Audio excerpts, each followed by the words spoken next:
Welcome to this explainer. Okay, let's just dive right into it, shall we? Today, our mission is all about transforming your Call of Duty Black Ops 2 Steam experience from, a casual nostalgia trip into a highly optimized competitive powerhouse. We're not just looking at basic settings here. No, we are going deep into the mechanics of your PC to squeeze out every single possible frame and absolutely eliminate every ounce of lag. As Bobby Unser famously said, success is where preparation and opportunity meet. And in the context of a legendary, fast-paced shooter like this, PC optimization is not just some boring tech chore. It's actually the ultimate strategic secret to dominating the competition. Think about it. Your opportunity is that split second an enemy crosses your screen, but your preparation is the hardware and software optimization that literally allows you to react fast enough to take that shot. So, to get fully prepped, our mission briefing is super simple. We're going through 5 levels. 1. Hardware. 2. Graphics. 3. Network. 4. Controls. And 5. Troubleshooting. All right, let's start right at the foundation. Level 1. Hardware and system stability. It's kind of fascinating to look back the passage of time, isn't it? Black Ops 2 is a classic, which means its minimum specs are incredibly low by today's standards. We're talking running on just 2 GB of RAM and an old Core 2 Duo. But hey, don't let that fool you. Even if you're rocking a modern Windows 10 or 11 powerhouse, the game's older engine still needs the correct baseline setup to handle the processing without just crashing. You absolutely need to verify your system aligns with at least the recommended specs to guarantee stability before we go tweaking anything else. And speaking of stability, before you touch a single advanced setting, you absolutely must do this. Steam actually has a brilliant built-in tool that checks your installation against the official servers. Because believe it or not, corrupted files from an old download are the #1 cause of startup crashes. So by just right-clicking the game, hitting the local Files tab, and clicking Verify Integrity of Game Files, you're ensuring your foundation is completely rock solid.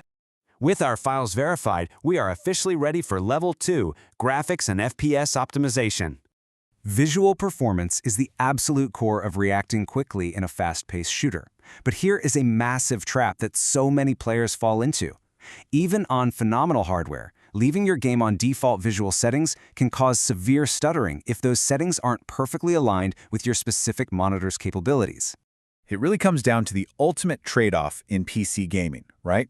Visual fidelity versus speed. Cinematic effects like depth of field, motion blur, and ultra-high textures, yeah, they look fantastic for a single-player campaign. But in multiplayer, they are actively working against you. They clutter your screen and completely bog down your frame rate. For competitive play, you want to prioritize pure speed.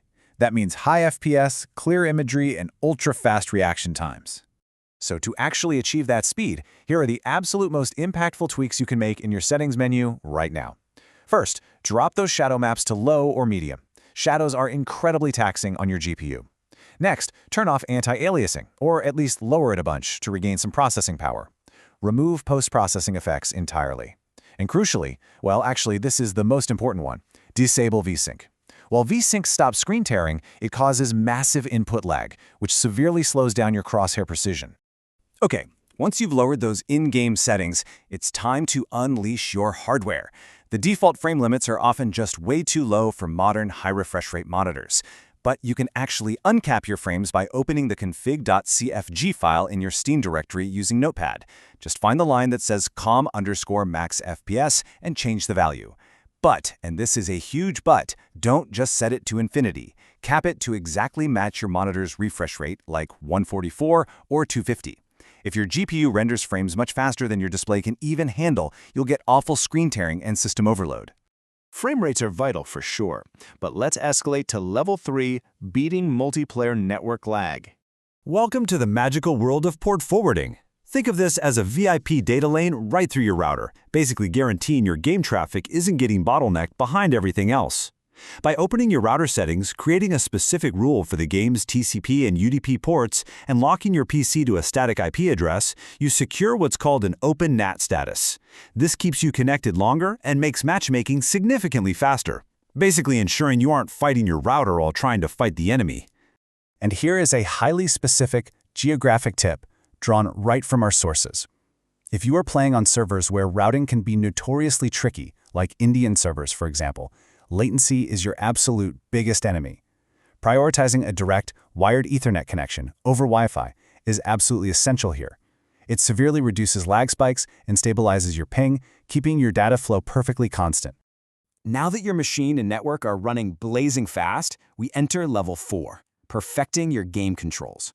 And this brings us to the ultimate setup debate for PC gamers. We're talking about the high-speed, manual tracking of a keyboard and mouse versus the fluid consistency and aim assist of a modern controller.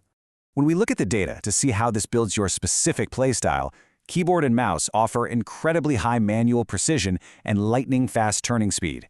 It definitely has a steeper learning curve, but top-tier players will even map critical movement keybinds, like sliding or crouching, to their side mouse buttons, so their fingers literally never have to leave the movement keys. Controllers, on the flip side, offer fluid, consistent movement and aim assist, which is fantastic for tracking targets smoothly, though you do trade off some sheer customization. But listen, if you are using a mouse, there is one mandatory rule you absolutely must follow. You must achieve a 1-to-1 ratio. What does that mean? It means the physical distance you move your mouse translates exactly to the same distance on screen every single time. To get this, you have to go into your Windows mouse settings and uncheck Enhance Pointer Precision. That setting is actually just mouse acceleration in disguise, meaning your cursor moves further if you flick your wrist faster. It completely destroys your muscle memory. Turn it off, and your aim will finally become perfectly predictable. We've optimized almost everything, bringing us to our final stage, Level 5, Troubleshooting Bugs and Zombies. Zombies mode? Yeah, that is a completely different beast. When you reach those massive high rounds, the screen is just completely flooded with enemies, sound effects, and particle calculations. It is incredibly demanding on your system. To survive, you need aggressive resource allocation. Before launching, open your task manager, close literally all unnecessary background applications to free up RAM, and right-click the game executable to set its processing priority to high. You gotta give the engine all the oxygen it needs. And here is a really surprising, advanced fix if you're experiencing frame drops during those intense zombie rounds. Sometimes the bottleneck isn't actually visual, it's audio. The legacy engine can really struggle to process high-definition sound cues when it gets swamped. By going into your Windows control panel and lowering your audio sample rate to 16-bit 44100 Hz, you synchronize the processing power and often completely eliminate that mid-round stuttering. It's a real game changer. For everything else, let's rapid-fire through some common troubleshooting. Black Ops 2 is an older title, and modern operating systems like Windows 11 can sometimes throw a fit. Startup crash? Verify your files. Getting a black screen? Force the game into windowed mode via the Steam launch options.